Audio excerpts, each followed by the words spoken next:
Homeless camps are now banned from more places in the city of Portland. Today, Portland Mayor Ted Wheeler expanded his emergency declaration to prohibit camping within high crash transportation corridors and to ban camping on key walking routes to schools.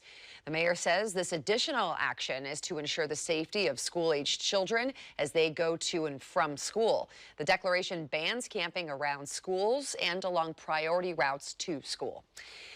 With the mayor's announcement, some are happy with this news. Others say it can be really traumatic for those people living on the streets.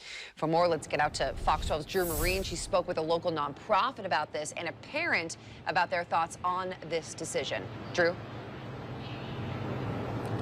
Yeah, we spoke with a mom whose daughter is going to start walking to school on her own soon, so she's happy with the decision. But Blanchet House says this seems like an ambitious goal considering how many schools are in the city.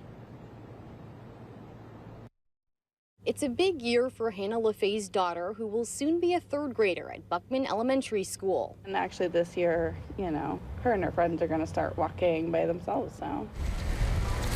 But they've had people who camp on their street, which has caused some concern for safety. I don't have anything against the people that are living in the tents necessarily. It's just I think they can be kind of unpredictable, and it can be a safety thing, at times. Sometimes there'll be fires, that trash bin that's right down there is always on fire. So she was relieved to hear Mayor Wheeler expanded a camping ban.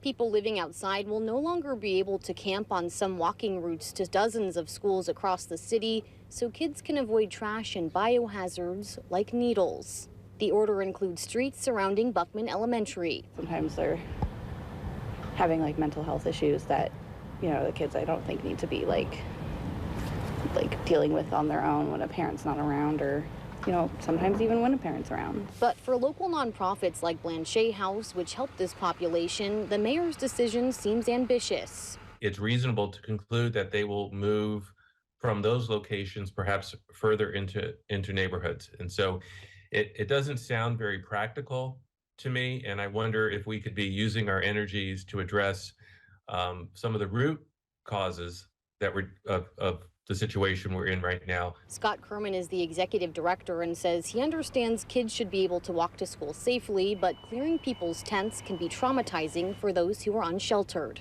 I don't even like to call them sweeps. I think that's an awful term. And I started calling them tornadoes, because, what a tornado does is that it blows away and destroys the property and the possessions, but it leaves the people behind. We reached out to Portland Public Schools about the city's decision, and they sent us a statement that reads, quote, "As we prepare to welcome students and families back to school, PPS appreciates the city of Portland's continued partnership to build safer and healthier communities for every PPS student, staff, and their families." Live in Southwest Portland, Drew Marine, Fox 12 Oregon.